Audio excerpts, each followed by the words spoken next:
ഇന്ന് പിടിച്ചോ ചെമ്മീനപ്പത്തിൻ്റെ റെസിപ്പി. അപ്പോൾ ഒരു നോമ്പിനല്ലേ ചെമ്മീനാ മറ്റേ കിട്ടിയെങ്കിൽ ഇതുപോലെ ചെമ്മീനടയോ അല്ലെങ്കിൽ ചെമ്മീൻ ബോൾസ് മറ്റേ ആക്കിയാൽ മതി. അപ്പോൾ ചെമ്മീനെല്ലാം മാരിനേറ്റ് ആക്കിയിട്ട് ഫ്രൈ ആക്കാൻ വെക്കണം.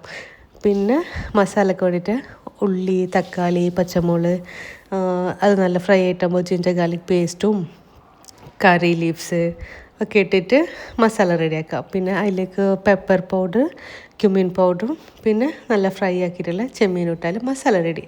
ലാസ്റ്റ് കറി ലീവ്സും പിന്നെ കുറച്ച് മല്ലിച്ചപ്പിലും ഇടണം. അപ്പോൾ മസാലയ്ക്ക് നല്ല ടേസ്റ്റും സ്മെല്ലും കിട്ടും.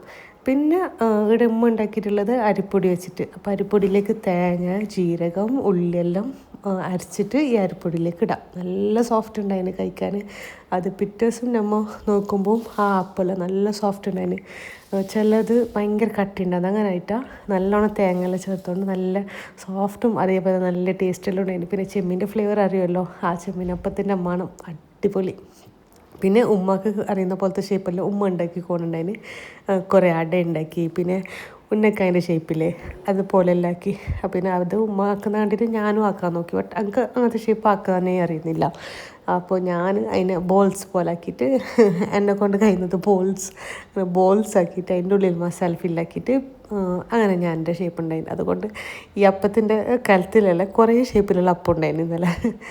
അങ്ങനെ കുറച്ച് സമയം ഞാനും ഉമ്മെല്ലാം കൂടിയിട്ട് അങ്ങനെ നല്ല ചെമ്മീനപ്പം ഉണ്ടാക്കി. എന്നിട്ട് നല്ലോണം ആവി വേവിച്ചിട്ട് നോമ്പെടുക്കാനുള്ള സമയമാകുമ്പോൾ റെഡിയായി. അപ്പോൾ ഇന്നത്തെ നാസ്റ്റവും ഇതന്നെ ഉണ്ടായിന്. നല്ല ടേസ്റ്റ് ഉണ്ടായിരുന്നു. അപ്പോൾ ചെമ്മീൻ കിട്ടിയെങ്കിൽ ഇതൊന്ന് ട്രൈ ആക്കി നോക്കുക. Okay, by.